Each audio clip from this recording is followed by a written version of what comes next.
में क्या कर सकती थी।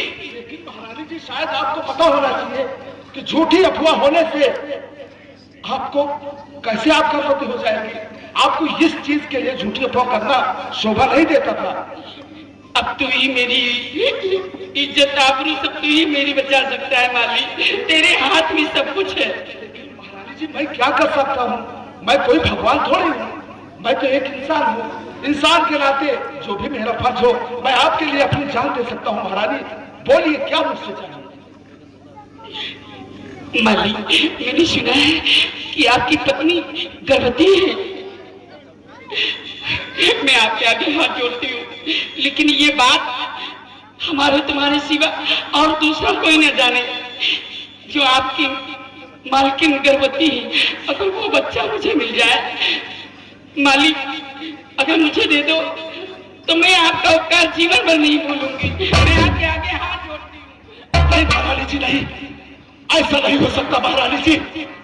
अरे शायद तुम्हें पता नहीं कि एक बच्चा हमारी बीवी के घर में आते ही वो गर्भपात हो गया, दूसरा बच्चा उसके शिकम में आते ही वो मर गया, और ये तीसरा बच्चा है। बताओ, दुनिया की कौन ऐसी औरत है कि इतना होने के बाद ये तीसरा बच्चा कोई दूसरे को दे देगी? नहीं मालिक, मैं तो ये सोच कर आई थी कि मैं जाऊंगी और अपनी दुख भरी कहानी सुनाऊंगी। आप मेरी मजबूरी समझिए। अगर आप मुझे बच्चा नहीं ला दे सकते हैं तो मुझे जहर ही दे दीजिए, मैं खा के मर जाऊंगा। नहीं महाराज जी, नहीं, ऐसा मत कहिए। मैं आपका वफादार नौकर हूं। अरे इसी वफादारी के लिए तो मैंने अपना जीवन इसी बगीचे में बिता दिया। अगर एक बच्चे की जरूरत पड़ती है, कुछ भी महारानी, ठीक है, तुम घबराओ नहीं। मैं अपनी बीवी को समझाने की कोशिश करता हूं, घबराओ नहीं। जाओ, घबराओ नहीं। ठीक है मालिक, मैं ये उपकार आपका जीवन भर नहीं भूलूंगी। और आपका बेटा, तुम सोचते हो कि मेरा बेटा नहीं, मैं उसे अपना बच्चा समझकर पालूंगी और वो इस राज का मालिक हो बनेगा। मालिक, महारानी जी, मुझे धन दौलत इज्जत शोहरत कुछ नहीं चाहिए। पहले मैं अपनी मालती को समझाने की कोशिश करता हूँ बच्चे के विषय। ठीक है मालिक, मैं जा रही हूँ। तुम जाओ। भगवान,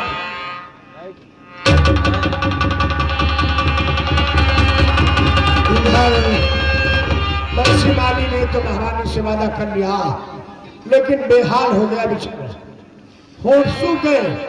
इधर से मालन पहुंच रही है हजारीबाग में अपने पति के लिए पानी और खाना देकर। मैंने मियां बीवी में क्या बात हो रही है आप? महारानी से तो वादा कर लिया है, लेकिन कहते हैं कि माँ और बाप का आधा आधा हिस्सा होता है। कहीं अभी अगर मेरी मालती ने इनकार कर दिया तो मैं भगवान को क्या जवाब दूंगा, महारानी को क्या जवाब दूंगा? भगवान, मेरी मालती के सामने मेरी सुबह की लाज रखना भगवान, लाज रखना। अरे वो आ ही नहीं है, अब मुझे कोई बहाना करके बैठ जाना चाहिए।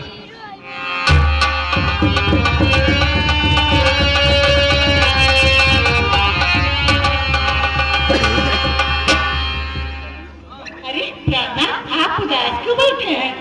क्या बात है? पानी लाई हूँ, हाथ को धो लो, खाना तैयार है, चल के खाइए, वरना खाना एक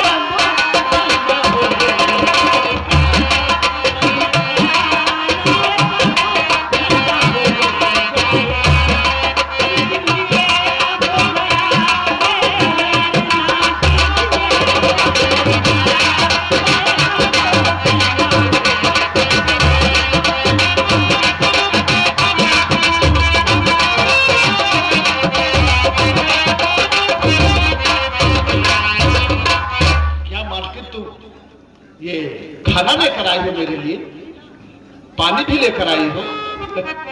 खैर ठीक है, लेकिन एक बात सुनो मालती, इधर आओ। अच्छा अच्छा, खैर ठीक है। और पेट में दर्द मेरे सुनो हो रहा, इसलिए आज खाना नहीं खाऊंगा। खाना खाने की इच्छा है मेरी नहीं, ठीक है आज ऐसे ही सो जाऊंगा।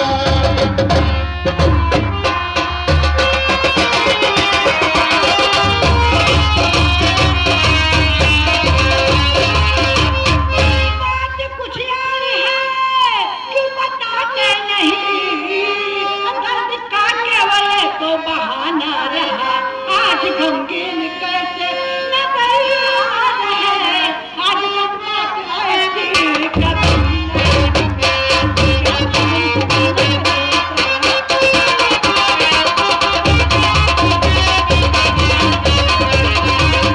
नहीं मालती, ऐसा नहीं हो सकता। क्या मैं तुमसे झूठ बोल रहा हूँ?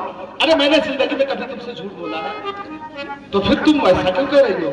लेकिन एक बात है, सुनो मेरी बात, मैं सब कुछ तुम्हारी बात मानूंगा।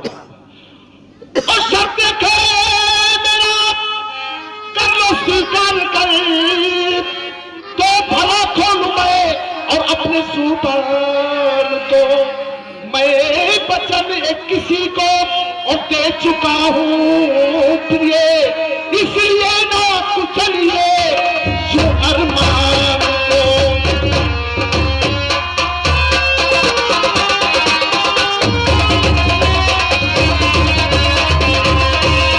बचन कैसा बचन, क्या बात है प्रेरणाथ बताइए। ये है, अगर तुम इस चीज को राज की तरह रहने दो, मैं सब पहले ये बताओ, एक राज की रानी अगर राज से निकाल दी जाए तो फिर क्या होगा? अरे ये तो बहुत अनर्थ हो जाएगा। जब राजमाता नहीं रहेंगी तो हम प्रजाओं के रहने से क्या होगा। और राज का राजा क्या होता है? वो तो पिता के तुल्य है। और राज की महारानी? मैंने बताया ना कि माँ के समान है। और अगर एक माँ राज से निकाल दी जाए तो हम प्रजाओं का जीना दुर्लभ हो जाएगा। अरे बहुत अनर्थ हो जाएगा। पहला बताइए तो बात क्या है। देखो, आज महारानी जी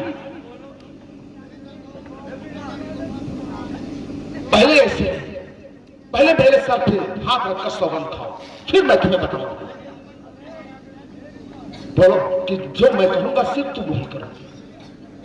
आज आपको हो क्या गया प्रेरणा, मुझ पर विश्वास नहीं आता। मुझे कुछ नहीं हुआ है, बस जो मैं कह रहा हूं सिर्फ वो सुनती जाओ, वो करो, फिर मैं सब कुछ बता दूंगा।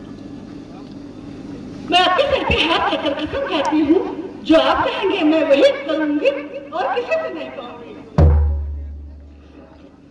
देखिए, आज राजमाता यहाँ आई थी और रोती हुई आई।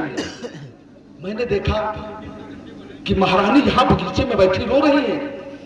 मैंने पूछा कि आखिर आप यहाँ बैठी रो क्यों रही हो? तो उन्होंने कहा कि महाराज ने झूठी अफवाह कर दिया। जो महाराज ने कहा कि हमारी कोई औलाद नहीं है, जिधर जाता हूं लोग नहासी कहते हैं। तो महाराज ने इस बात के लिए प्रण कर लिया कि कल सुबह सूरज निकलने से पहले मैं अपनी महारानी को रात से बाहर निकाल दूंगा।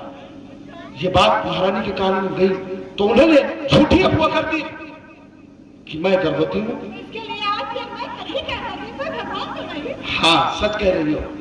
भगवान तो हम नहीं, लेकिन एक इंसान होने के नाते इंसान का फर्ज बनता है कि एक इंसान दूसरे इंसान के काम आए। देखो वो कैसे, क्या करना होगा? देखो, मेरा कहने का मतलब यह है कि इस बार जो बच्चा हो, वो बच्चा हमें महारानी को दे देना चाहिए। क्या क्या आपने ये कैसा मतलब सुना है? आह कैसी खबर ना तूने सुना।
वाह मालती वाह, आज तेरी बातों से तो मुझे, अरे मैं दूसरों के वहां कहा करता था कि इधर हमारी धर्मपत्नी मालती को देखो, अगर मैं इशारा कर दूं तो हमारे एक इशारे पर अपनी जान दे देगी, लेकिन नहीं, आज मुझे पता चला कि तुम्हारा ये झूठ, ये फरेब, ये नाटक सब झूठ महाझूठ। तुम एक बच्चे के लिए, अरे मैंने महारानी को वचन दिया है, वचन कि मैं इस बार मालती को समझाकर इस बार का बच्चा तुम्हारे गोद में दूंगा, और तुम एक बच्चे में तुम्हारी जान निकल गई। अरे जरा सोचो कि वहां 60,000 बहादुर बेटे सकल धूप पलखारी के गुस्से में जाकर फना हुए सब हाथ से भीम शिकारी, दुर्योधन दुशासन से 100 बेटे कंधारी के प्रकार में रहते फना हुए सब हाथ से भीम शिकारी, तू यहाँ एक बच्चे के लिए हाथ बढ़ाती है। अरे जिनको से लाख लाल गए उन पे नजर उठाती है। कुछ सोच समझ ले मेरी प्रिय, ये मन में ख्याल बना ले, तू सदा रिपुति हुए मन में ख्याल बना ले। तू एक काम सुन ले, अगर मेरे कहने मुताबिक तूने नहीं किया तो अभी घर पर चलकर मुझे मेरी लाश तुझे मेरे समय समझ करना प्राणा, जब आप ही नहीं रहेंगे तो मैं संसार में जिंदा रहकर क्या करूंगी प्राणा। मुझे कितना ही कष्ट उठाना पड़े, कितना ही दुख झेलना पड़े, लेकिन जो आप चाहेंगे वही करूंगी प्राणा, वही करूंगी। बहुत अच्छा मालती, देख चलो अब हम खाना खाते हैं और आराम करते हैं।